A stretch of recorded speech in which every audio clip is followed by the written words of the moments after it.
It's time for the Phil Ferguson Show.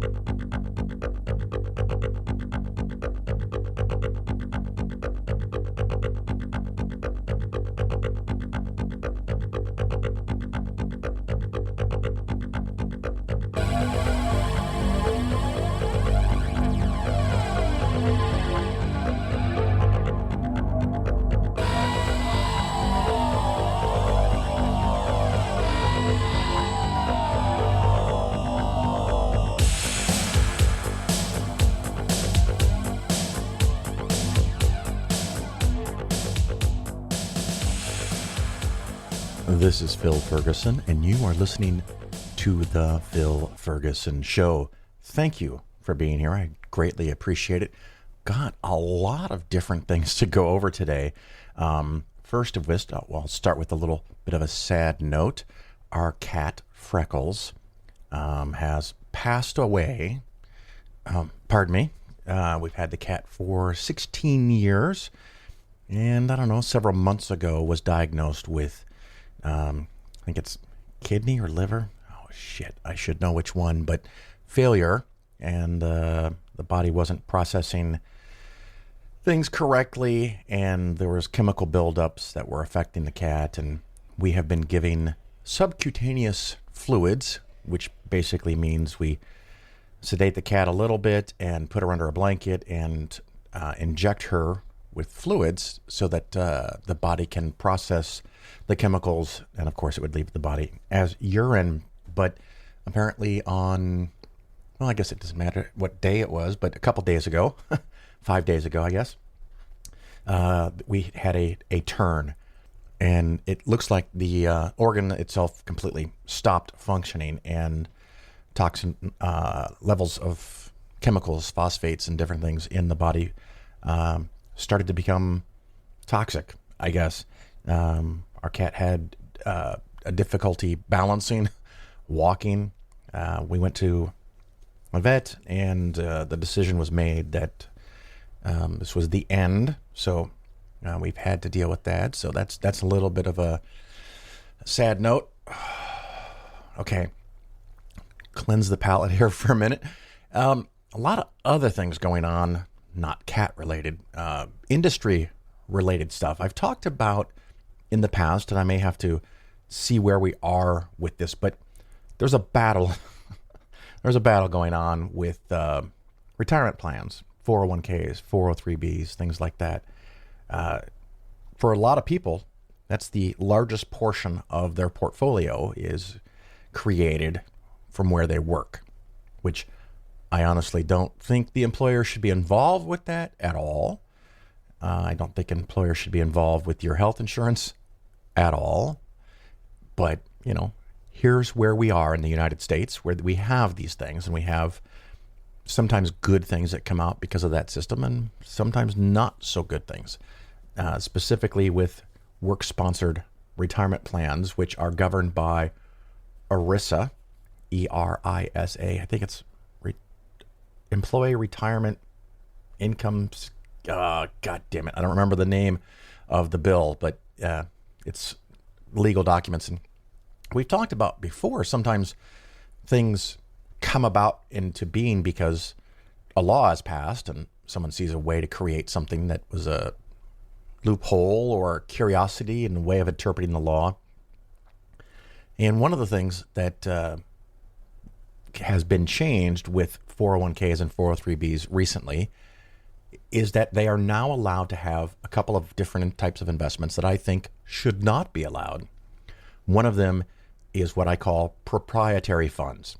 So if you have a 401k plan that's sponsored by John Hancock, as an example, not specifically picking on them at this moment, but I have before, I may again.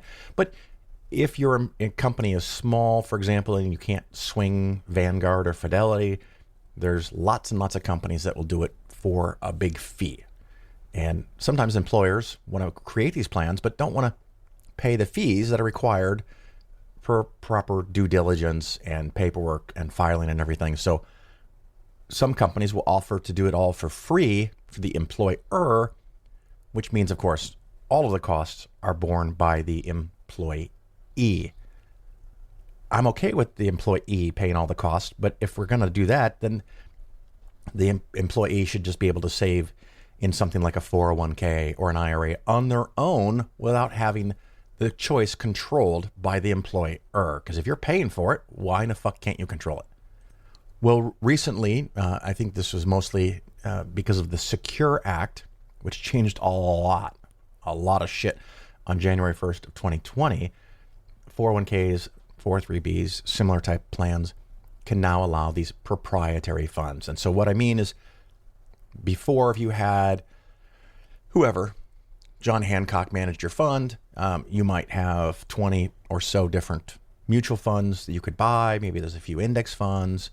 Maybe there's funds from T. Rowe Price or Janus, just any number of companies. And you could see the symbol and you could research it. You could understand what it has. And it might be a variant from what is normally traded. Often a lot of load mutual funds, and this sometimes does apply to no loads now, which is a cause for confusion. You'll have the name of the fund, and at the very end, just a random letter out there. Often A, B, or C, but it can be S, it can be R, it can be L, it can be Z. It doesn't matter, but each one of those is a variant fund. So, but at least you could still check public sources like Morningstar, or look up that fund on the internet and get the prospectus and do research if you were so inclined. With a proprietary fund, the company that runs your 401k, in this theoretical example, John Hancock, might have the John Hancock Stock Fund. And it's not publicly traded, so you don't have access to see what they've bought, what they've sold, what they own currently, what they used to own. And a lot of the information is hidden from you. So you put the money in there kind of hoping, dreaming, expecting that you're going to get something close to the stock market returns, but you really don't have any control of it. The other thing that changed with the Secure Act is that employers could decide to allow the custodian of the plan, John Hancock, say, to also add in annuities. So you could have an annuity inside of your 401k. Now, I think annuities and these private placement funds should not be allowed because you are captive. You have limited choices, maybe even if they're 20 or 30 funds, but you have limited choices. And so it's not like you can do anything with your money and you happen to decide that you want an annuity, which is likely a mistake, in my opinion, but whatever. The concept of annuity in and of itself is not inherently wrong. It's almost always the implementation. And that's where we, get to the problems. So now the custodian can have private placement funds. They can have annuities, different types of annuities, variable, indexed, fixed annuities, where the expense ratio is not something like Vanguard of 0.1% or significantly lower, but you may end up paying something total 3, 4, 5% per year, not as a cost to pay the advisor, to pay the expenses, or to pay the operating costs of the fund. But, if it's insurance, if it's an annuity, you obviously have to pay because there's some guarantees and yada, yada, yada. And they have all kinds of tricksy ways that they can make it look good, but it ends up not being so good. And one of the funny things is that later in today's show, I'm going to have a 38 minute, I was hoping it'd be 20 minutes, but 38-minute segment. Yeah, strap in. This is going to be a long one. 38-minute segment on the meeting I went to. I told you I was going to go to a meeting. I'm not going to mention the name of the company because I accepted the invitation, and I think it's only reasonable. I mean, when people just email me, they're fair game, and I'll talk about them any way I wish. But this is one I went to, and you'll hear all about that. So these are things that are potential problems with 401ks, that you will be offered things that maybe aren't in your best interest, which is kind of weird. And when Obama was leaving office, oh my God, 5-6 years ago, there were some new rules about what it means to be a fiduciary. And the Department of Labor was trying to compel anyone that gives any kind of investment advice to act as a fiduciary and have a legal responsibility to do what is in your best interest. Keep in mind, we will probably be talking more about best interest and what that may or may not mean in future segments, because that's the new way the Department of Labor and the SEC are looking at a lot of this. Is best interest. So anyway, you may now have funds in your 401k that aren't, in my opinion, in your best interest.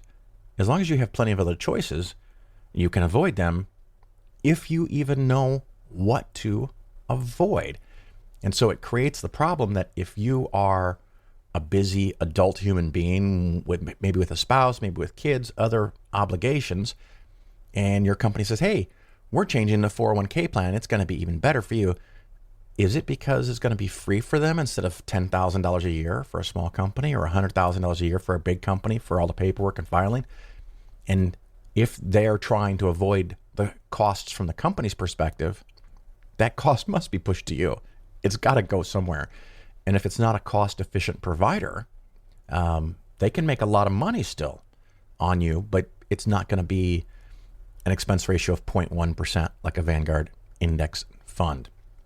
So those changes will come from time to time as your employer, or if you switch employers, change their 401k program. Because sometimes companies, after 2 or 3 years, I lived this myself many years ago in the before time when I worked for the man, where all of a sudden they'd come out and say, hey, we're switching the 401k program and the funds you currently own are going to be mapped to these other funds, and we think that's the best match. And of course, you can decide to do something different if you want to, but if you don't, or if you don't understand it, we're just going to do what we think is right for you and make these changes. And I have seen times where an employer switches to a company that uses only load funds with 5% front end load. And if you have $1 million in the company 401k, all of a sudden you have to cough up $50,000 in front end loads, and there's not really anything you can do about it. That's extreme. Most of the time, it's just different higher expense ratios. So there is a possibility that your 401k in the future will become less optimal than it might be now. Well, the next new thing with 401ks after, 45 years of certain things working certain ways, there's another change coming around. And this has to do with an advisor, a fiduciary advisor. And that definition was not expanded to cover a lot of people in brokerage firms or insurance companies, not the really big companies. And this is one of those things that maybe it's inadvertent. I don't know. I'm not real big on conspiracies, but this has been something that's bothered me for years. My biggest fear as an independent person, as an independent company, as an independent financial advisor, it was great. It still is great. But it has taken a bigger and bigger bite out of the large companies because a lot of captive advisors, brokers, or financial advisors, financial consultants, whatever words you want to use, most of them are just marketing, by the way. They're leaving these companies like Morgan Stanley and JP Morgan and Edward Jones, John Hancock, whatever, and they're going independent and doing all these things for themselves. Well, now that has gotten kind of a critical mass, it has become harder and harder for these really large companies to survive because they hire somebody, they train them, they get them licensed, they work for them for 2, 5, 8 years, and then they leave and take a good chunk of the clients with them. And you can imagine from their perspective, that's not cool. So now they've kind of fought their way to have proprietary funds and or annuities inside of 401ks and similar retirement plans. Well, the next new law, and I'm assuming they had some input on it because it's what they do, within a 401k, as an example, I'm just going to do 401k. When you leave your job, it has often been recommended that you roll it over to an IRA. And in that IRA, you can have endless choices. You can set it up at T. Rowe Price, Schwab, TD Ameritrade, Fidelity, Vanguard, wherever you want to set it up at. You open an IRA and you do a rollover and you move all your 401k money to the IRA. Next little problem is that if part of your money is in proprietary funds and or annuities, it can't roll over like that. It has to be cashed out. And if they have some kind of fees or penalties for you to get your money out of the specific investments to create cash to then roll over, again, you might get whacked and lose a certain percentage of your money. So there's that problem. Now, the new thing that becomes effective in 2022, and that's just about a month away at the time of this recording, I'm not sure the exact date yet. I've seen a couple different things, but the Department of Labor has made a new ruling. And the reason the Department of Labor is involved with this is because the law, ERISA, which I think is from like 1974, was created for the benefit of the Department of Labor through Congress. They have issued new understandings of how things should work. And one of the problems they have decided to tackle, one of the problems that wasn't a problem they've decided to tackle, is that if you are a fiduciary and you are working with a client or a prospective new client, you cannot recommend that their 401k rolls over into an IRA unless you can qualify for the exemptions to that rule. You will not be surprised. There is a 5-prong test. I don't have that up. Oh, here it is. I'm not going to read it. It's painful. But basically, if you are an advisor acting as a fiduciary, which is probably what you're going to want from your advisor, they are now prohibited from recommending that your 401k money rolls over into an IRA. If they do give such a recommendation without qualifying for an exemption, which looks like it's going to be difficult, I don't fully understand it yet. I'm going to have to get up to speed like a lot of other advisors. I guess you can make the recommendation that they should roll it over, but if the advisor makes the recommendation that you roll it over into an account that the advisor could manage, then the advisor would be prohibited from collecting a fee on that account that rolls over to the IRA. So essentially, in my case, as a fiduciary, which is Polaris Financial Planning and Phil Ferguson, we act as a fiduciary. I never can say that word correctly. We will be prohibited from making a recommendation that you do something that for years was the general consensus of traditional advice of what you should do. So you have a couple of choices as the advisor. One is that I go through all the hoops and steps of giving you a recommendation and then documenting, proving, supporting the idea that my recommendation is in your best interest. A fiduciary already meets that standard, but the new thing they're talking about is best interest, as I mentioned before.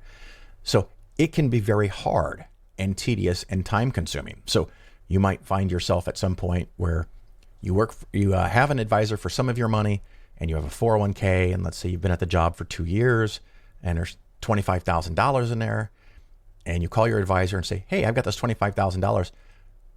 Do you think I should put it into my IRA? Well, now the advisor is going to have to look at that and go, well, I can't recommend that you do that.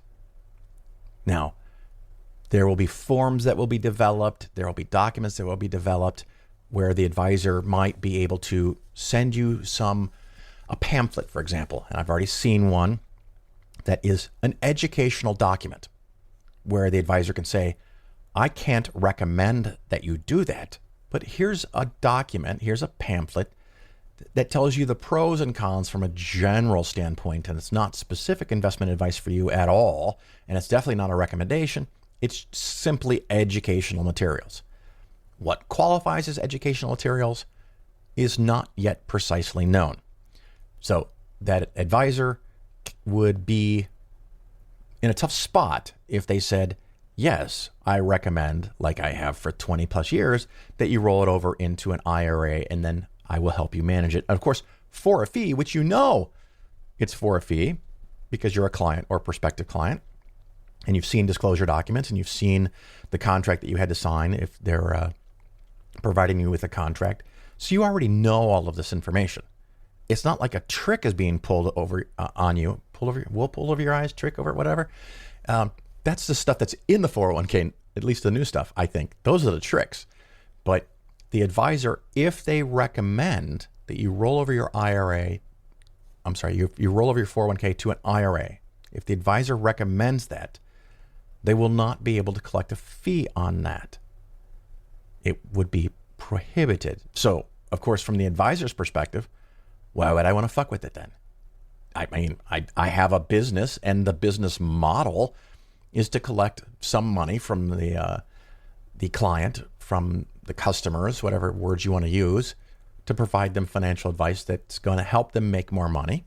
And the reason I like a fiduciary fee-only model is because as your portfolio gets bigger, my fee gets bigger. And yes, that's awesome for me, but hopefully it's also awesome for you, because for most people, your goal is to have a larger and larger portfolio, at least until you get close to retirement. There is a process where you can get an exemption to the ruling and then still be able to give a recommendation.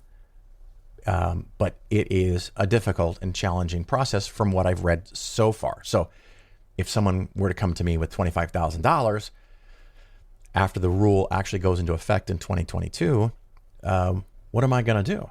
I can give you something to read, I guess. I'll find some pamphlet produced by somebody that you can read, but that might not be my opinions. It might just be good educational information, and then you can decide what to do or not to do.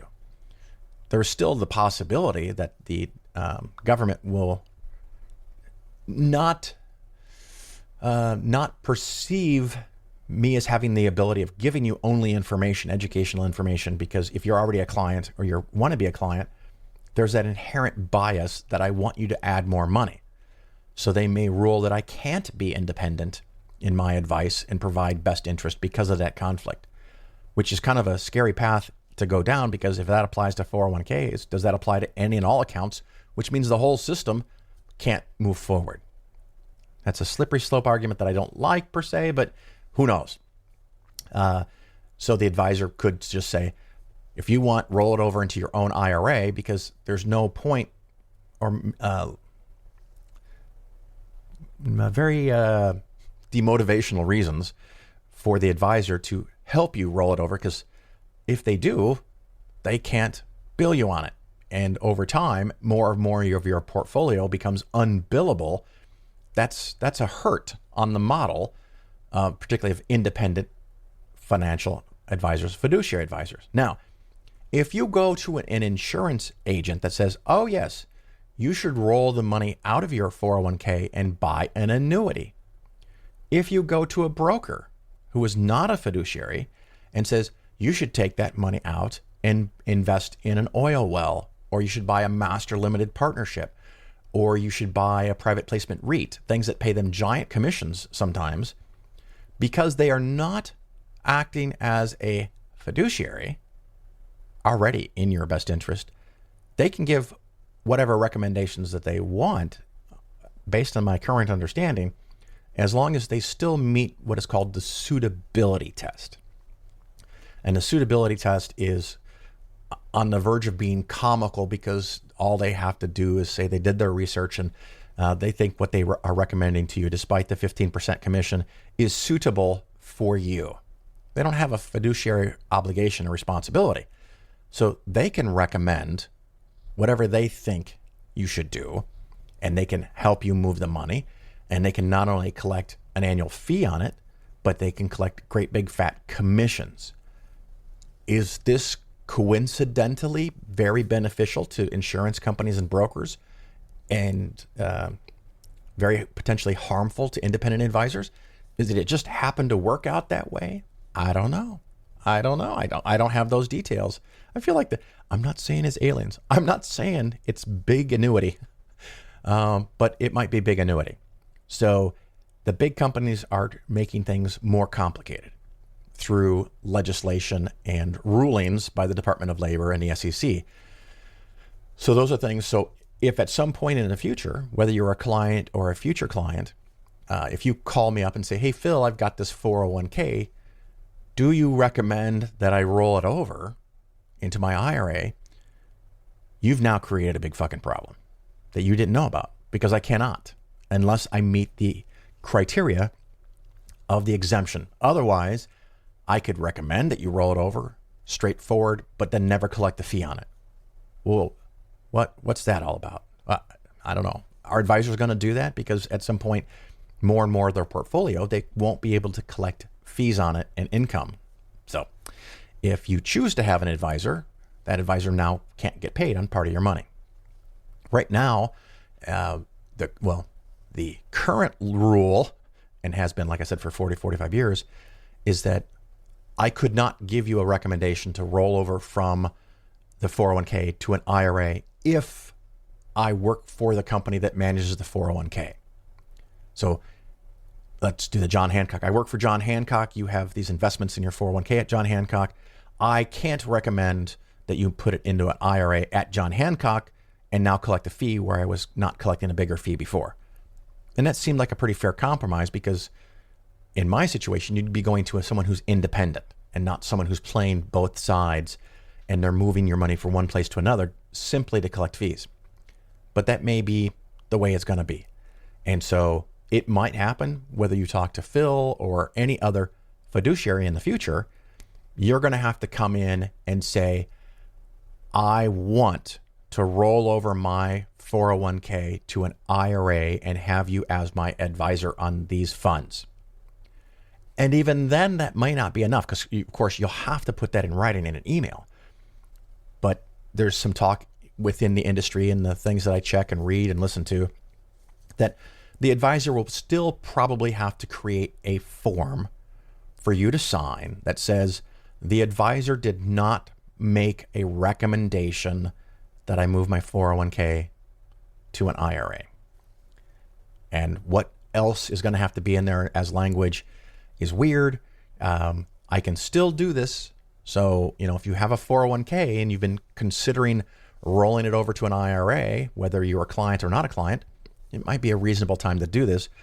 But like I said, the short take of it is this makes life harder, more complicated, less financially rewarding for a fiduciary, and makes it better for a broker or an annuity salesperson who is not a fiduciary, because they don't have to follow the fiduciary standards. So they can get big fees and commissions from you because they've never really claimed to work in your best interest. So anyway, that's some of the thinking. Still in this show, after our quick break, I'm going to have, I think this is a super shitty fund. I think it's a follow-up. I recorded this a few weeks ago, and I'm just now getting to fit it into a show.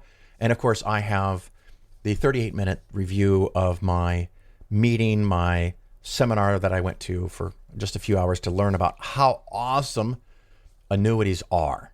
And I'm going to tell you the good and the bad about that. So let's take a quick break, and we'll be right back with more of the show.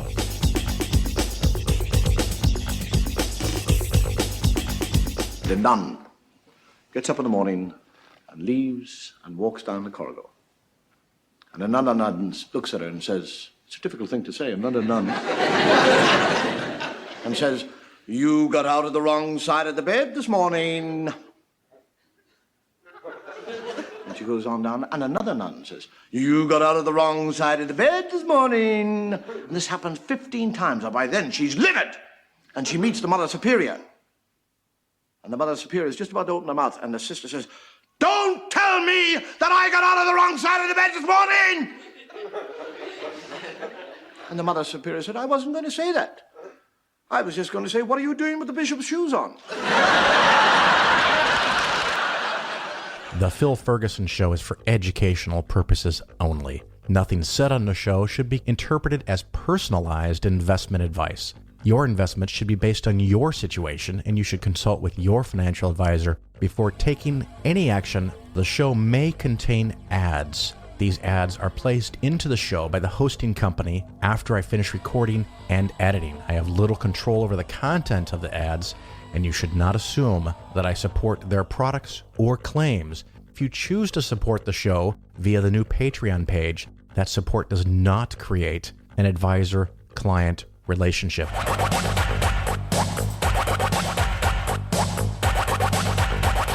This Investing Skeptically segment is a little bit about annuities, or at least one annuity company. Now, I am going to be a little more discreet in this case. I'm going to call the company Company A, just because it wasn't something that, at first they did email me and invite me to a meeting, and it was pretty clear in the information that everything that they're presenting is not for the public, so I'm not going to mention their name. When it's in the email form and they say it's not for the public, fuck them, because they sent it to me. I didn't do anything. Well, here I chose to sign up and go to a meeting. So I am going to give it a little more respect because I engaged. I made the effort to sign up and I went. But anyway, this is about, let's see. I love this. So I have this this binder thing with some foam in it to make it look kind of big, and they give you a pen. It's really nice. Lots of color. A modern income strategy to help improve retirement outcomes. So that sounds nice. Oh, and by the way, this segment I'm not the world's best editor, so I'm going to talk about some of my thoughts, and then maybe I'll pause and read some more of these documents because I got a bunch of pieces of paper here. And it may feel a little disjointed, but I figured I would kind of take you on a journey as I read through this stuff and incorporate what I'm learning as I read. And, it might prompt memories from the event. So hopefully you enjoy it as a stylistic thing. But yeah, we went to some golf place, Top Golf, I think, where you can go and in public whack your balls as hard as you want and no one is upset. It's kind of interesting. It was quite cold, and actually it flurried for a while, but there's these ginormous heaters over the things. It really felt like, and someone there even said, it was kind of like an alternate to bowling because it has that same kind of structure where there's a seating area and there's a bar. You can get all kinds of drinks and food, which of course they paid for. So there's the conflict for me because I did drink an iced tea. I had no alcohol and a little bit of food. But they did an hour, give or take, very casual presentation because they want to be your pal. Lots of information. And I don't know if it's embarrassing, humbling. That's what I'm going to go with. Humbling. They had a lot of words and names and titles for things that I did not know what they were talking about. I honestly did not know. Now, my expertise is not in insurance and specifically in annuities. And often I see some of the worst because that's the people that contact me. If someone's really happy with their annuity, they're not going to call me. I see no reason yet to change my position and general dislike of annuities. But, after I learn more, I might change my mind. I wouldn't bet on it, but, I'm open to the possibility. So here's one of the things it says on the pamphlet. Let's see here. Introducing a new income strategy that seamlessly integrates your financial planning with portfolio management tools. Okay. New income strategy. How is it new? Okay. I don't know yet. Some of the disclaimers on the back, which of course you would get. I got to take off my glasses here so I can read this up close. Really small. 0.25% product fee and 0.70 income benefit rider fee. Okay. Calculated as a percentage of the charge base. The charge base? What's a charge base? I don't know what that means yet. See, and these are the weird loosey-goosey things that bother me. Of the charge base, why didn't this say the portfolio value? So if your amount goes down, your fee would go down. It might be the same percentage, but your fee would get smaller. Calculated as a percentage of the charge base. I don't know. I'll look for that later in the documents. What is a charge base? Is that the original amount that you put in? Is that the amount plus whatever you might lock in if you make some gains? And then if your portfolio goes down, do they keep charging 0.95% on the initial amount or the top amount and then charge base? I don't know.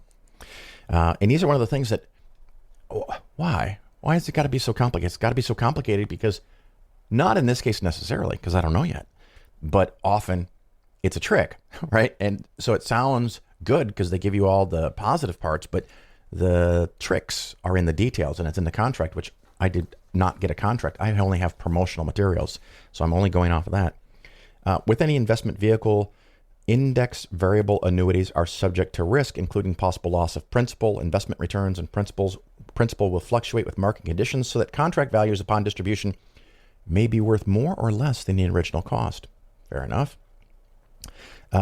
Company A does not offer financial planning services. That's an interesting out because didn't it just say here, seamlessly integrates your financial planning and portfolio management tools? Oh, I guess it's because this is to me. Here's another footnote. Withdrawals will reduce the contract value and the value of any potential protection benefits. Withdrawals may be subject to market value adjustment, whatever market value adjustment is. All withdrawals are subject to ordinary income tax, and if taken prior to age 59 and a half, may be subject to 10% federal additional tax. So an annuity can sometimes be looked at as an insurance company's type of IRA. And it's often sold to people that have maxed out their 401k, their IRA, and their Roth IRA. And you go to somebody and go, where else can I put money? Where else can I invest? And they go, I got a thing for you. I got this annuity. And the growth will be tax deferred until you take it out. 59 and a half is when you can without penalty. 72 is when you have to take out money, the RMD, required minimum distributions. But the money you put in was already taxed. So you're only getting the tax advantage on the growth, and you're paying whatever your ordinary income tax on that is when you retire. One of the things I try to do is have the same amount of income when I retire or when my clients retire as they did working. So the interest rates are not going to be lower. So you're going to pay the higher interest rate and higher tax rate. And if tax rates go up over the next 10 to 20 years, which is where I'm betting, you're going to pay a higher tax.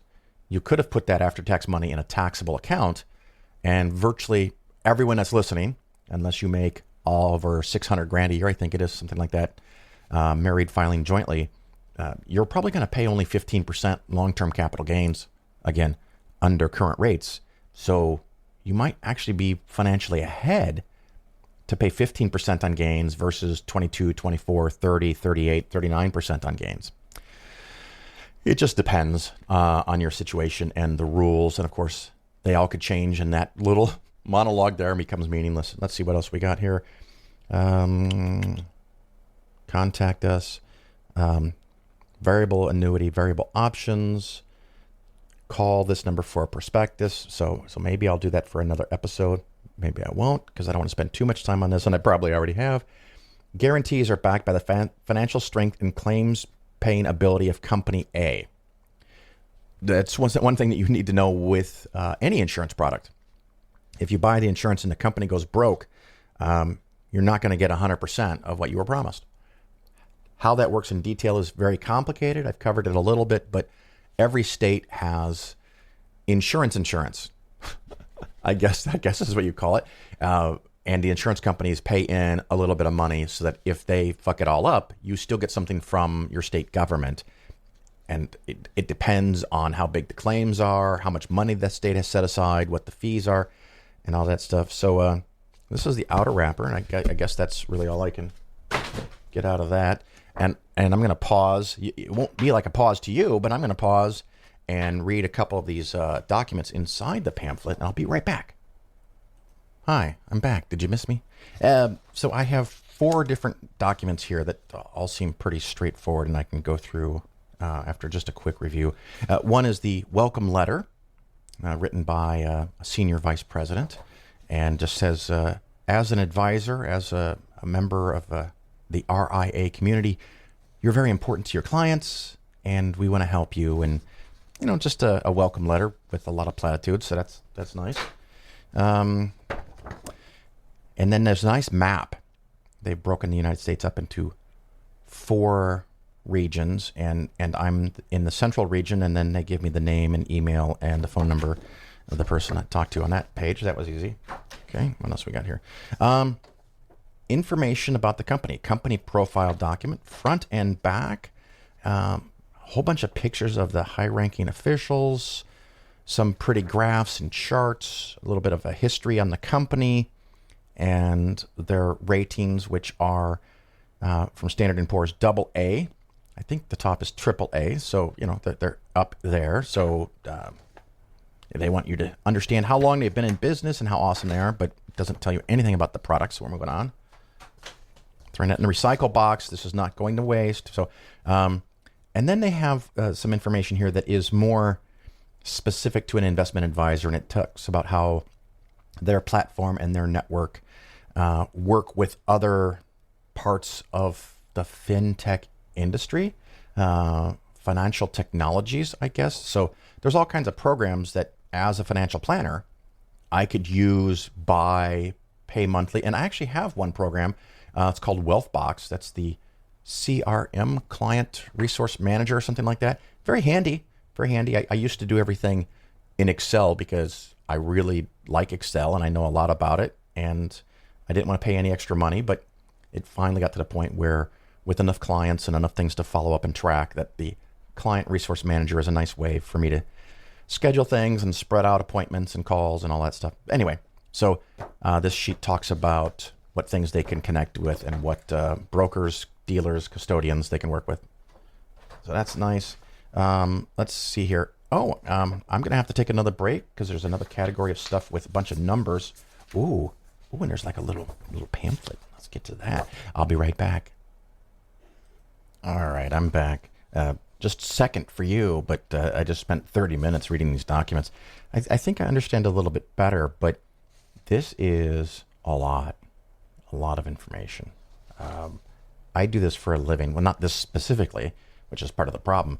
And like I said, it's humbling because I don't know it, but it's also kind of exciting to learn new stuff, which is what I try to do all the time. And this is new stuff. A couple of things here. Initial rates for new contracts are set on the index effective date, which is the first term start date, and it is the first date of your money has the opportunity to be allocated to an index option. Once the contract is issued, these rates can change on each new term start date at the discretion of the company and are not guaranteed. Wow, I must have missed that before. Let me see if I can read that again.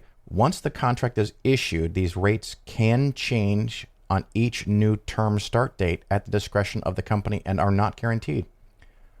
Well, fuck this then. I mean, what the hell? So this is part of the complication. You can pick an account, I guess, an annuity that has a 1-year term for calculating the pros and cons, a 3-year term, and a 6-year term.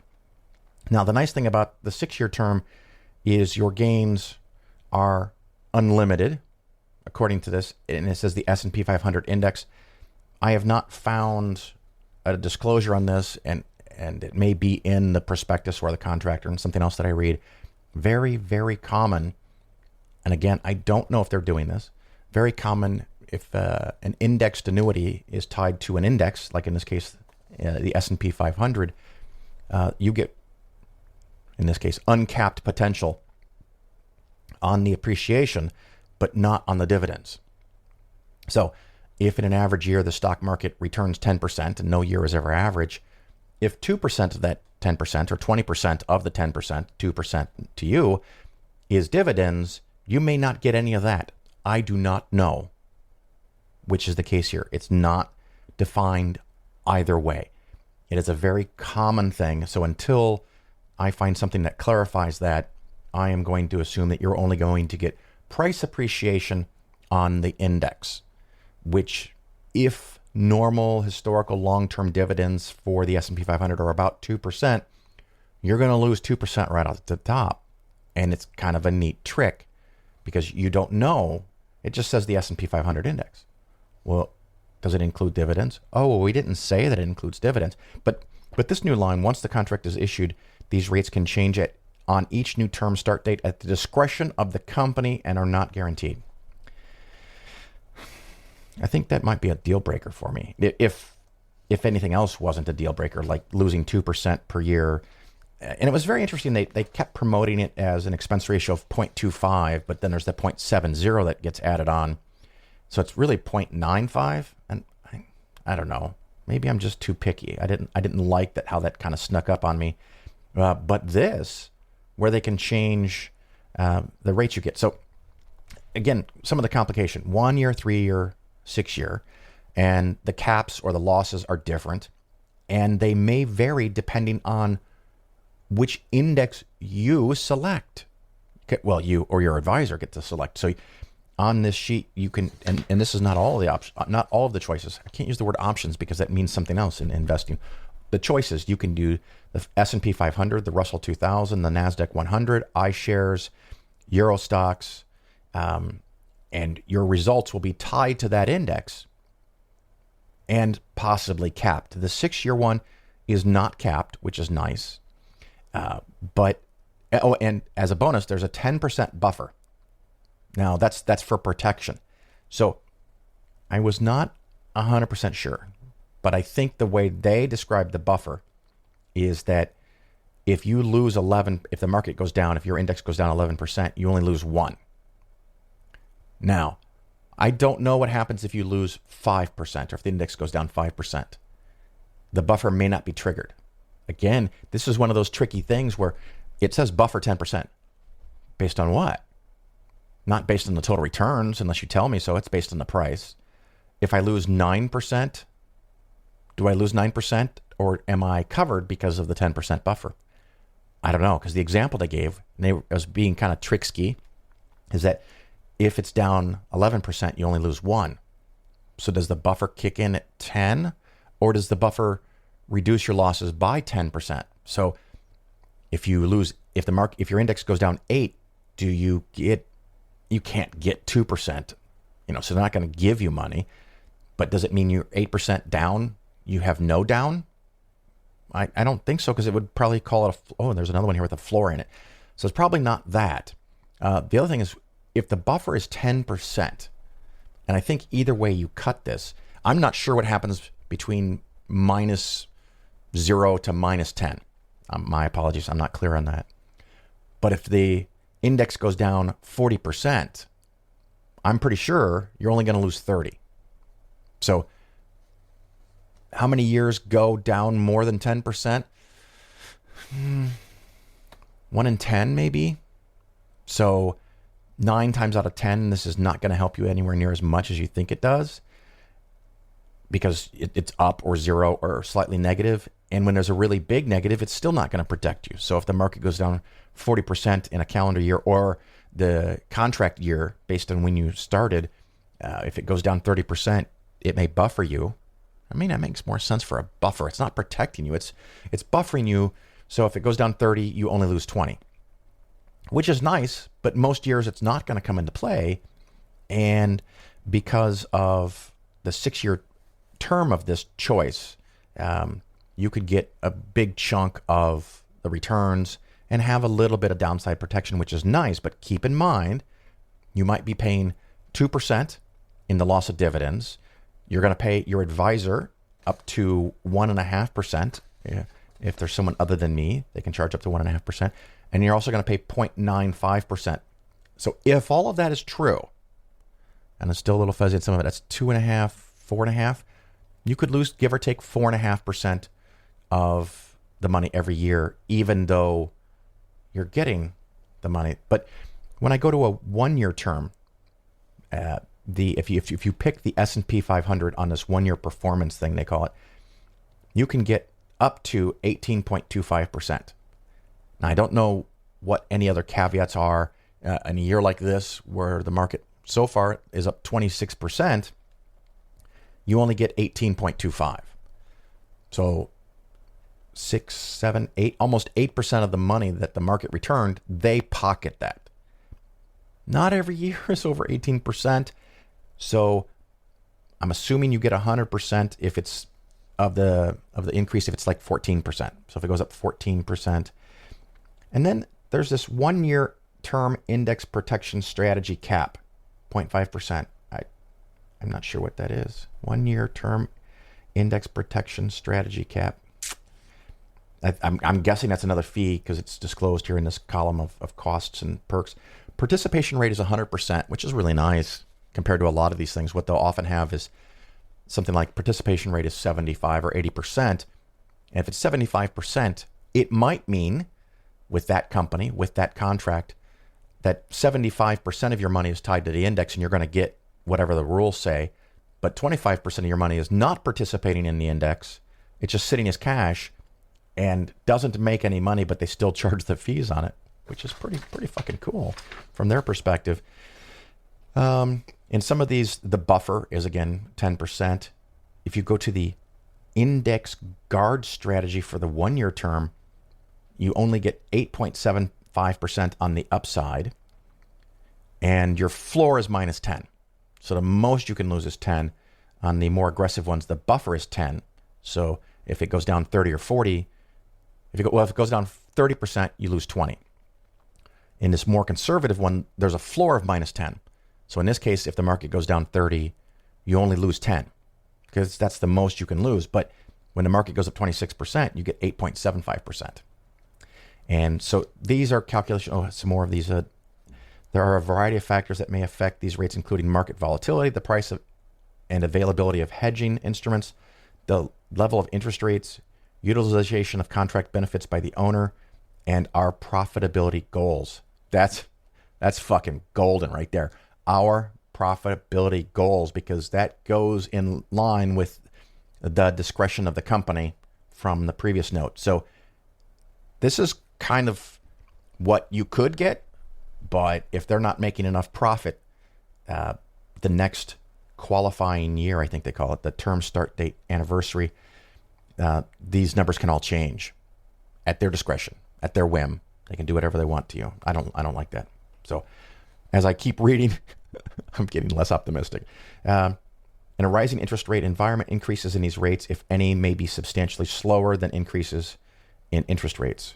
So basically, if this thing makes 3 or 4%, if interest is 6.2 like it was for the last 12 months, that can be a problem.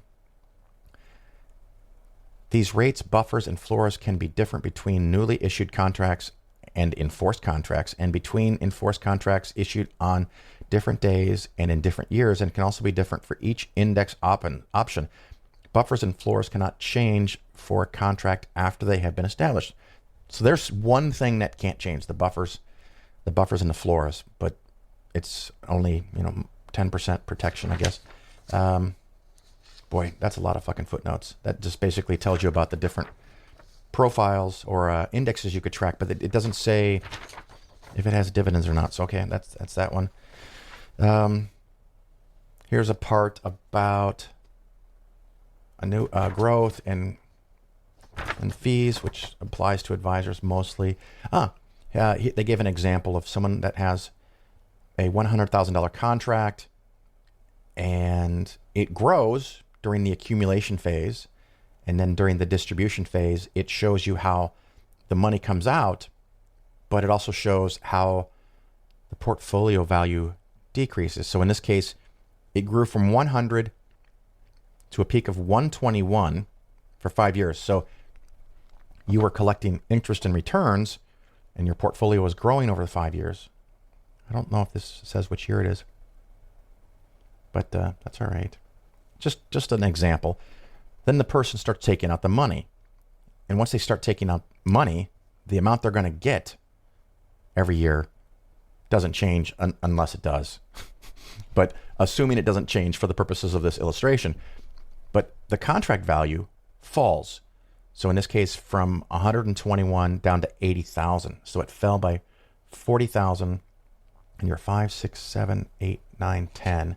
So over 6 years, they gave you 8,000 in this illustration. 6 times 8 is about 48. We're going to call it 50 grand and your portfolio went down by 40 grand. What the fuck? Wow. That's brutal. So this becomes more of, they're just paying your money back to you. And the contract value. And the one nice thing about this is you can, at the end of any year, you can end this and get out without a, what do they call it? A 10% penalty to get out within the first 10 years. So that is waived. But in this case, your 100,000 grew 1, 2, 3, 4, 5 years. And then there's 6 years of payouts. And your portfolio went from 100 to 121, and then it went from 121 to 80. And if you had just, a modest portfolio of half stocks and half bonds, you can easily make 5% per year in normal years on average. Again, no year is average. And this is one nice thing where they're going to cover some of that. But if you're making 5%, you're going to go from 105 to 110, 115, 120, 125. You would actually have more with a wickedly conservative portfolio than this has. And 8,000 out of 120,000, what is that, about 6%, give or take? If you took out 5 or 6% from if you took out 6% from your portfolio and it kept growing at 5%, you're going to shrink the portfolio. And after the next 6 years, it won't be 121,000 in this example, or 125 if you made 5% every year. It might be 118 or 115, but in this thing, it's 79,000. Wow. So that's kind of like them distributing your money back to you and making it sound sexy. So then there's these giant tables here, which apparently there's two choices here. You can take level income payments, where the income they pay you every month and every year is going to be the same dollar amount based on this really complicated table, or you can have increasing income where it goes up per year. And of course, the increasing income starts at a lower rate. But, that's not too much of a surprise. So here they are. If you are 60 and you sign up for one of these, your initial payout will be 5%. But if you delay, and you have to delay for 3 years, that's another caveat. You can put all this money in, but then you can't enjoy any of it for 3 years. So, that's just part of the rules. Maybe they have to cover some commissions and expenses, not commissions to the advisor, because the advisor gets a fee, but they also have to go through a real estate agent, an insurance agent to do this, because it's a fixed income based on variable growth, if that made any sense. So I couldn't do it alone and get a commission on it, even if I wasn't a fiduciary. But because I'm a fiduciary, variable annuities aren't allowed, and I can't do fixed annuities. Well, I guess they're allowed. The variable annuities is not allowed. That's why they have to go through the insurance agent. The fixed annuities are allowed for someone like me, because one can see what the rate you're going to get is, assuming that it is what it is. It is depends on what is. So you could get, let's see, age 60, and of course you have to wait 3 years. You get 5% plus little perks every year. So you could get 6.05%. And this is not, if you put in 100,000 and you're going to get 6% every year, that means you're going to get $6,000. Sounds pretty cool. But you don't keep the $100,000. That's the problem. That's the part that they didn't talk about. And all of the fees, all of the expenses, I'm assuming, I don't know this for a fact, the 2% dividends you're not going to get. And so your portfolio is not going to grow anywhere close to 6%. It might grow after expenses and them pocketing the dividends. It might grow 2 or 3%. And you're getting paid out 6%. So your overall value of your portfolio goes down. And that's a problem for me. And one of the nice things, and this is a genuine perk of the program, if you live a long time and your account value goes to 0, they will still keep paying you the 6%. And that's one of the basic tricks of an annuity, is that some people live way longer and keep getting paid. Some people die real quick. And it looks like, based on that, I already threw it in the recycling, based on that other page, the amount of money you lost after the first year was from 120 to 80, I would guess that somewhere around 12 to 15 years of participation, your account value will be zero. They'll still keep paying you money, but if you intended to leave a bulk of this money to your spouse or your descendants, they're not going to get it. They're not going to get it. Of course, if you start this at the age of 80, they will pay you 6.2%. Just for reference, my guideline is anyone under 62. If you're in retirement, you should take out 4%, just to be safe. And if you can't live on that 4%, well, then you're probably not ready for retirement. At 62, it's 5%. And of course, the 5% might be easier because Social Security kicks in. Around 67, full Social Security maximum, or full retirement age, full benefit age for Social Security, I might even be okay with 6%. And someone who comes to me and retires at 80 and they want to start taking money out of the portfolio, 8% might even be okay. And you're thinking to yourself, whoa. Well, this, of course, assumes you don't want to leave money to your beneficiaries, because then we might just do 5 or 6%. But if you make 8% in your portfolio and the portfolio grows only at 4%, it's going to shrink by 4% per year, but you're 80. So 10 years later, you might only have 60% of your portfolio when you're 90. And you might have 10 or 20% of your portfolio left when you're 100. And you might have nothing left at 102 or 105. But I'm betting the odds are you're not going to make it to 100. And there's a good chance that if you do make it to 100, you're not going to really care anymore that you're broke. You've had 100 fucking years. I mean, it's not so bad. But yeah, so these are the payout strategies after the accumulation phase. So there's the accumulation phase and then there's the payout phase. So during the accumulation phase, you're not going to make big stock market returns that you could have during the accumulation because they're all capped. 8% is the max. If it goes down 30, you could lose 20 because the buffer protects you by 10. And eventually, it eats away, based on their illustration, quite quickly on your portfolio. So a big chunk of the money they're paying back to you is your own money. Okay, that is not cool. Here's some more.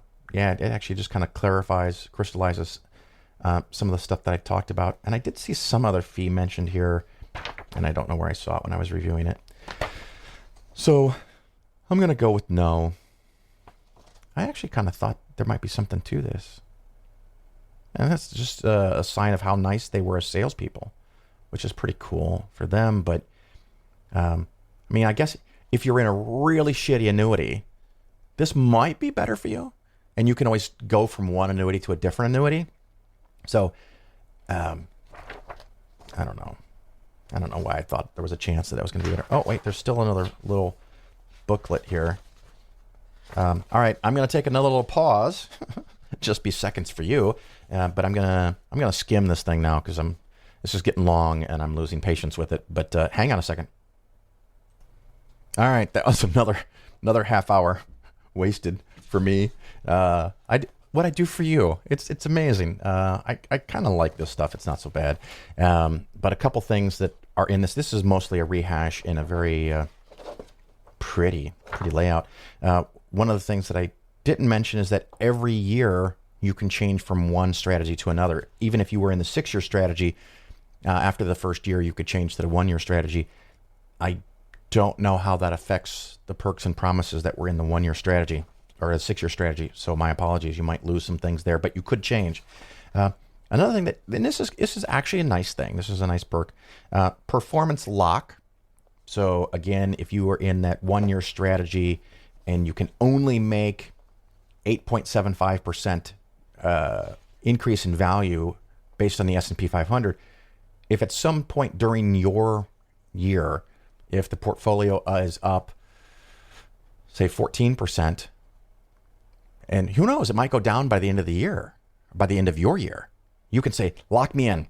But when they described it to me, there's only a day or two where you can do that. You only have a short window where you can do that, but that'd be kind of nice. Some more redundant charts. Oh, here's a thing where they're pitching the increasing income option. Let's see. I don't know that it has this. Of course, Oh, no, there's no fee to this because you start with a smaller payout percentage. And it shows you how this would work over time. And this is one of those things that breaks my fucking heart. They start on January. No, they don't even start on January. Oh, that's fucking. I'm not happy with that. It's one of those things that when you're comparing a conservative investment to a volatile investment like the S&P 500, you can be very creative with your starting and ending dates to make things look one way or another. If they pick a starting date somewhere in 2009 or January 1st of 2009 or the first couple of months after the start of 2009, they're picking right after the real estate crisis and the market is way down. But if they pick at 2007, the peak of the market, the first thing you're going to see as a long-term investor is this giant decline where they're paying out 1 or 2 or 3%. They look like heroes. This chart goes a little farther back, and it goes all the way back, not to 2000, or not to 2001, which is shown on the chart, 2001, but there's this little gap before 2001. It looks like they went back into the middle of 2000, late of 2000, which I think, I'd have to double check this, is really close to the peak of the dot-com bubble. And so for the first 3 years, the S&P 500 is falling and their guaranteed rate doesn't. It stays flat. So they picked a time frame that maximizes the absolute best time frame where they could make something look favorable on their account. And it's not illegal. I mean, it's clearly shown what year they start here, but I don't know. Deceptive? Misleading? Misleading. Maybe I'll choose the modest adjective there, misleading, so it makes them look better that, hey, you still did great if we start at this one date many years ago. Of course, if you were in the year 2000 and you were close to retirement and you had 100% of your money in dot-com companies, you fucked up. That wasn't the right thing to do, and people do it because they get greedy. And the same thing in 7 or 8, calendar year 7 or 8. If you're getting close to retirement, you should have the cushion. And even now, you should have a cushion. If you're 5 years or less from retirement, you should be fully loaded in the cushion. I mean, that's our hedge against not inflation. That's our hedge against market drops. If you're 15 years or more out, don't worry about this shit because every time it's fully recovered. Oh, what was it? I did the research. I think it was like 7 or 8 years. But anyway, boy, I'm not going to go over every little thing and every little footnote because I was hoping this would be 20 minutes. We're pushing 40. So that is a summary of the documents and my experience going to an in-person presentation where they did give me a little bit of food. I had a nice tea, but I paid for that before the meeting started, so I lost out on that. I could have saved $3.80 for $3.80 for a nice tea. But it's a pretty schwanky place. If you like golf, I could see taking some of your friends there and going and hanging out and having a nice time. But anyway, if you have questions or follow-ups or want to talk about your annuity or whatever, send me an email, phil@polarisfinancialplanning.com.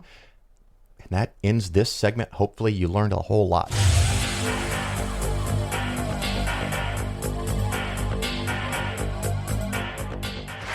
The Pope, discussing the existence of God with an out-and-out atheist, starts off very correctly, discussion, and as the hours go by, it gets more and more heated, and eventually the Pope turns to the man and he said, "The mom!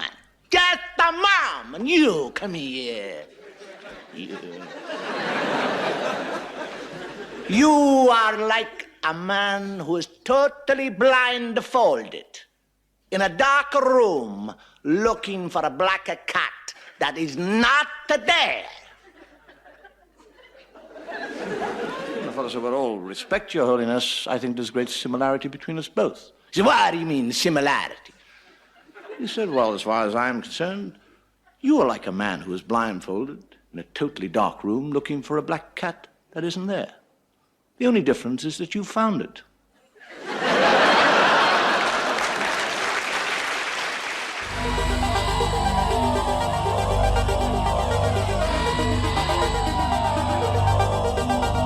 You're listening to The Phil Ferguson Show. I happen to have here another super shitty fund. This is great fun. I am looking at a fund from the AmericaFirst company. Never heard of them before. They sent me an email and I had it set aside. I'm like, maybe I'll do something on it. And then they called, and it was one of those rare moments that I answered a unknown number, and they wanted to tell me how great this fund was, and it has a 7.94% yield. Now, if you're a regular listener, or you kind of pay attention kind of sort of to the market, a really good, high quality U.S. government bond fund right now probably doesn't even pay 1%. You can get corporate bond funds that maybe pay a little bit more, and to do anything better than that, you have to take on some kind of risk somewhere. The risk that I'm specifically avoiding is intermediate and long-term bonds, because they can fall a lot if interest rates go up. So right now, the bulk of the bond, the cushion, the bond money is in some very, very conservative funds, but then there's a splash of emerging markets, total international, and junk bonds. And those might pay, and probably will pay, higher rates, but we're taking on some credit risk, so you don't want to get too nutty here. But this fund is the solution to the fear that people have. I guess maybe they're not creating the fear, but the people have, if you get a conservative or a blended bond portfolio, you might make 1 or 2%. You might lose 1 or 2%. It's not going to be much either way.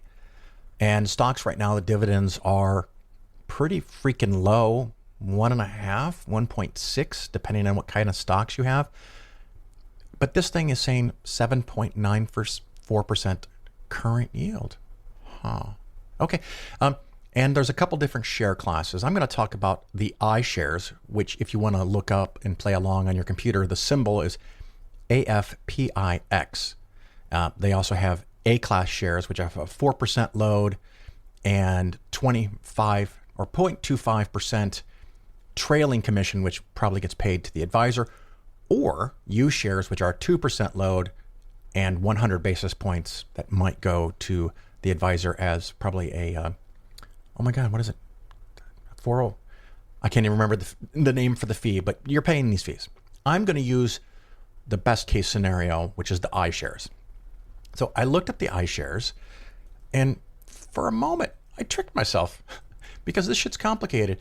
And when you look up at Morningstar, is where I went, of course, AFPIX. If you put that in there, this fund over the last 10 years has gone from $10,000 to $12,391. So it's up over those 10 years, an average of 3.56% per year. And you might say to yourself, well, hey, that's not so bad. It didn't go down. It didn't go up much, but the dividend is 8%. That's absolutely fantastic.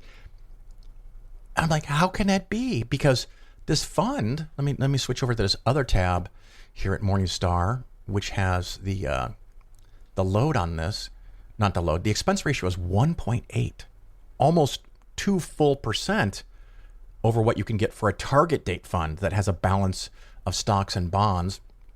And the turnover, this is hysterical, 677%. Now, if you're not familiar with turnover, if you have a portfolio, and let's say it has 100 things in it, if you sell everything in there and replace it all within 1 calendar year, that would be 100% turnover. This has 677% turnover. So everything that they bought and sold in there, they did it like 7 times. That's crazy. Which of course means if this is not in a taxable account, virtually everything it gains, you're going to have short-term, not capital gains, long-term capital gains. You're going to have short-term tax rates on this as if it was income. So if you're in a high tax bracket and you're going to lose 25 to 35 to 40% of the gains, that's not cool, because you never get to take advantage of the 15 or 20% capital gains. You're going to pay whatever your marginal tax rate is in a taxable account. So that's brutal. Currently, this fund has 57% in equities, 35% in fixed income, and then another 7% in cash. Unless you have some specific reason, i.e. retirement, most people have 1 or 2 or 3% in cash. Maybe it's spooled up a little bit and you're getting ready to invest it, or I keep a little bit extra in there so I can make sure that I get paid for my clients. But 7% cash is a lot. Not surprisingly, the stocks that they own are large cap value stocks because they might actually have 2% dividends. And let's see if I can look at the bond part here. The companies that it owns, a lot of them are the companies that the top 10 holdings are 50% of the fund. So it's pretty concentrated in a small number of stocks, which is not cool. But when I looked at this performance information, like I had just said a minute ago, it shows that over the last 10 years, it's made 3.5%, give or take, per year for the last 10 years. And then it hit me. And I can't believe I tricked myself because I normally warn people about this. And I jumped over to Yahoo Finance, which is fun and interactive, and you can make pretty graphs there. And I put in the fund symbol, again, AFPIX, and it shows that over the last 10 years, this fund is down 26%, give or take. 26% total. So over 10 years, minus maybe 2% per year. Well, why does one thing show them making 5% and one show them losing 2% per year? How does one reconcile that? And I know what the answer is now. And, it didn't come to my head immediately because of the style of fund that this is. But what causes this is that when you chart the performance of a mutual fund, you're only charting the price point. So if it started out originally at, $100 a share, it's now $75 a share. So you've lost 25% of the principal while it's paying out the 7 to 8% yield. So this is I would not call it a yield. I would call it what do they call it? I don't know, but not a dividend, payout, 7 to 8% payout. So part of the money they're giving you is the money you actually invested. So it's not an 8% yield. And I don't know exactly what the rules are, but this is confusing to possibly misleading. I can't say it's criminal because it's probably not. There's so many things people can do, the way they can spin numbers and report things to you, as long as they comply with the regulations. It's okay from a legal perspective, but it might be misleading to you. So if you thought this fund was making 3.5% per year and giving you 8% yield, you would have been wrong. And that's where they tricked me for just a moment. So including all of the yield, this fund has managed to tread water in a portfolio of half stocks, well, maybe 60% stocks, 40% bonds, make it ballpark, which over the last 10 years, let me pull up this other chart that I keep. Over the last 10 years, the total stock market from the U.S., 10 years, the return is about 16.5%. So if you had only 60% there and 40% in bonds, and the total bonds made 3%, and that's even 50-50, more conservative than what they're doing. 16.5 plus 3, of course, is 19.5. I'm going to call it 19. You could have made 9.5% per year in a very balanced portfolio, 50% every stock, 50% all bonds, as measured by the Vanguard index funds. 9.5%, give or take. This is ballpark issue. And this fund made 3.5%. So including the dividends, you have underperformed by 6% per year. What? That's just crazy. You could have had 50% stock and 50% bond and handed yourself 8% per year and be more money ahead after taking out the dividends. You would be more money ahead than what this fund is, including reinvesting the distributions or dividends. So this is absolutely staggering in how this can trick somebody, because if you look at the graph at Morningstar, those graphs are talking about the total return for the fund or the ETF that you put into the system, and it shows that it made 3.5% per year. That is with automatically reinvesting all of the dividends. The 8% that you're getting, you're putting back in. So when you keep the 8% investing, it's up 3.5% per year. If you go over to Yahoo Charts, which only charts the price point and doesn't reinvest the dividends in the calculation, this fund is down more than 25%. So you think, well, that's okay. I've been getting 7 to 8% per year and it's down 25%. You've been getting 7 to 8% per year in a time frame where the US stock market is up 16 to 17% per year. And again, a half stock, half bond portfolio would have probably made 9% during this time frame, well above the long-term expectation. The long-term expectation for now might be 2% from bonds, 10% from stocks, which would give you maybe a 5.5 to 6% appreciation / yield on everything. And that's why you could take out 5 or 6%. But this is not the case for the last 10 years. It's 16, 17, 19% total returns. So it's a good way to lose a whole bunch of money while thinking you're getting dividends and the portfolio went up in value. It did not. The portfolio went down in value 26% over the last 10 years while handing out money to you. Some of it was dividends. Some of it was your own money being given back to you. So take that. That is another super shitty fund.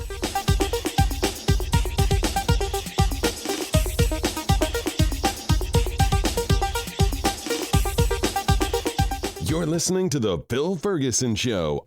I am delighted that you're still here. Hopefully you've gotten some value out of this show somewhere along the way.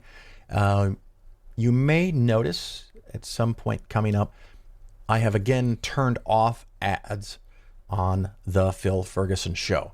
And this is in part inspired by the fact that, first of all, I don't think that the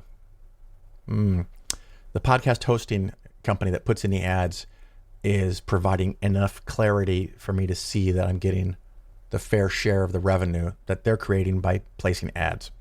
I don't know. I don't even know what it is because you just sign up. So I don't know if they're giving me 5% of what they get or half. They've never made any claims. They just send a little bit of money. But I guess just as a courtesy to you, and because it's kind of annoying to me, and it might create additional problems with some other regulations I haven't gone on with, that it becomes another source of revenue. So until I have more clarity of where the money goes and who gets the money, and or if it's a regulatory complication, I'm just turning off the ads. So you're welcome. You're welcome. Very few people complain about them because it's kind of a standard thing in the world today. You have ads everywhere. But for now, those are off. If you're hearing ads still, let me know. The turning off ads might only affect going forward shows. I don't know yet. So, let me know. Another topic that I did want to touch on briefly, I'm not going to spend a whole lot of time on it, but one of my listeners sent me something that, to be brutally honest, I've only been doing this for 25 years, so I've never heard of this. It's one of those things, it's almost a continuous humiliation and embarrassment that I don't know everything. But I have to embrace that it's a very complicated, very, very complicated investment world, and I don't know everything. But they sent me a link about, I don't even know how to say this, tontines. Okay. I guess that's it, tontines. And in the article here, why tontines should be a piece of the retirement solution, which I don't think they should. And then the subtitle, old-fashioned tontines are a modern option to cut fees and manage retirement money. If you know how to say this word, send me an email, phil@polarisfinancialplanning.com. Like I said, this is a way to have some of the theoretical protections and benefits of an annuity without paying the fees and the costs of an annuity. And as I read through this article, which what is this? It's in Morningstar. Is this originally Morningstar? I think it's originally Morningstar. Yeah, it's a Morningstar author. Of course, when you read this, if you read this, you'll see that they are a big fan of annuities. And this just makes them even better in their opinion. I disagree. But they often use some of the lingo of the business of the annuity world, GIPs, not like the little images that move on your computer, GIPS, Guaranteed Income Products. Now, first thing I get concerned about was whenever someone says the word product. I don't like that, but whatever. And as we've talked about on the show, annuities can often have 3, 4, maybe even 5% annual expense ratios or underperformance costs. Some are explicitly told to you, some are discreet, some are hidden, some are just based in the model. I've talked about where someone came to me and had an annuity that was indexed to the S&P 500, and the S&P 500 made 14% that year, and they made 0% that year. Absolutely fucking brilliant way to rip people off, and it's all legal. So Tontines, I don't know. I hope that's right. Tontines is a way for you and a bunch of your buddies to get together and create an investment pool for yourselves. So you might have 20 people, and you have someone who manages the money, and then you all get a monthly payout depending on your age and when you put the money in and how much money you put in, very much like an annuity. And of course, the insurance company pools thousands, tens of thousands, hundreds of thousands of investors, clients, purchasers of the annuity, and they balance out the risk just like the Tontine's going to do. So that's not different. The fees and expenses might be smaller. And of course, you have to have someone manage this portfolio. Let's say we have 20 people that agree to go in on one of these things, and they all pool. Now, the nice thing is that you get a certain amount out per month, and you get that amount out as long as you live. And if you live a very long time, this will be a huge win for you. If you live a short period of time, it sucks for you because you only lived a short period of time, but you no longer collect payments. Your spouse no longer collects payments. Your children don't get any benefits. The money that you put in is forfeit. That's the trade-off, right? Maybe you get a slightly higher amount of money out every month or every year, but when you die, unless you've selected some alternate option, you no longer get their funds because you're dead. So why would they pay you? And back in the olden days, what would happen is this process would continue until there's one left. There can be only one. And when there's that one person left, the investment portfolio is closed and all of the money is given to the winner. I think it's kind of weird, but at least somebody gets the money instead of a company. However, like I said, you have to hire someone to manage it, and they're going to manage it, and they're going to be able to pay it out. I don't know if it's guaranteed. I don't know if there's options or protections from, well, I can't even remember the name of the company that insures annuities, and insurance companies may not apply. So if the fund is not properly managed, then it could go bust.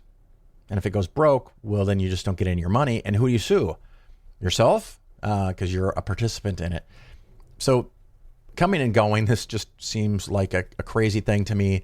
The story also talks about TIAA-CREF, which is, I guess, running some of these things, and they're charging 0.45 to 0.7% for the management fees. And of course, there might also be other fees in transactions and overhead and stuff that's not included in the expense ratio. And this is to avoid the possibility of running out of money. It could still run out of money.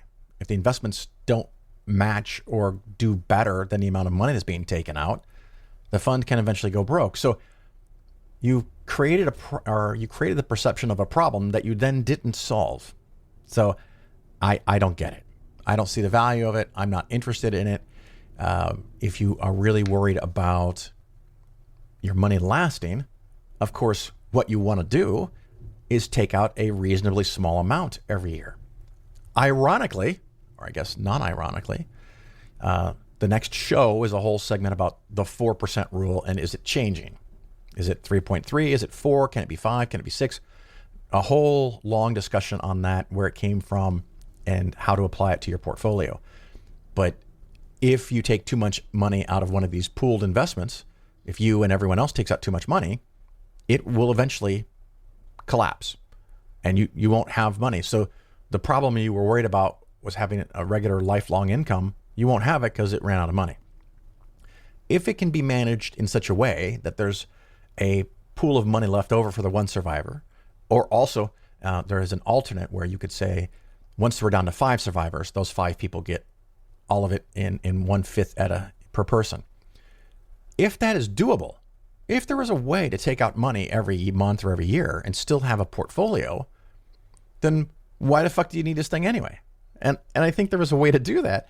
And like I said, just for someone who's 62 or older, my advice still is 5% is what you should take out. So if you have $1 million, it's 50 grand. Theoretically, all you need to do is have your portfolio grow by 5% or more, and you can do that in perpetuity. Now, there's always, like everything, it's complicated. It's not quite that easy, but you get the idea. And so in the long run, can you make 5%? If you have good investments, I believe you can. I do not know the future. It may not work out that way. The other funny thing is that if you take out 5% and make 0, you will be able to take out 5% for 20 consecutive years. If you started at 62, you're going to be 82. That's above average life expectancy currently for a 62-year-old, but you might go broke if you make nothing. I'm saying this, I think, kind of an extreme scenario. The other extreme scenario, of course, is if your portfolio falls by half because of a big stock market crash, and you keep taking out the $50,000, you're no longer taking out 5%. You might be taking out 10%. That's why we have the fucking cushion. So that's why we have a cleverly designed portfolio to cover for those things, that you have different uncorrelated assets so that hopefully in any given time period or any given year, there's something that is coming either as dividends from the bonds and or the stocks, and or there's something that you could sell in the short term so that you're not forced to sell the things that went down dramatically. All of that in other segments, and I'm just babbling on. So I'm going to wrap up here. Let me know what conference you might go to in 2022. I'm going to start looking at who's doing what and where. I know American Atheists is going to be in Atlanta. They originally were going to be in Phoenix for Easter weekend of 20. Oh my God. It's been 2 years with this shit of coronavirus. They postponed their 2020 conference to 2021. It also didn't work out in 2021. And then they decided to go ahead with the Atlanta location in 22. And my understanding is now at 23, they'll go to Phoenix. So if you're looking for something to do over Easter weekend, then of course there will be the regular players, I hope. The CFI, Center for Inquiry, maybe Skepticon will have a nice conference. TAM is no longer a thing. That got rolled into CFI. Or CFI puts on a conference very much like TAM. American Humanists, things like that. So maybe some regional ones will come back after all these problems. But let me know if you're putting together a conference that you think is atheistic, humanistic, secularist, skeptical, free-thinking, whatever. Let me know, and I can mention it on the show and maybe even have you on for a few minutes to talk about it. But anyway, no, I really am going to wrap up this super, super long show. And until we get to meet again in person, ciao.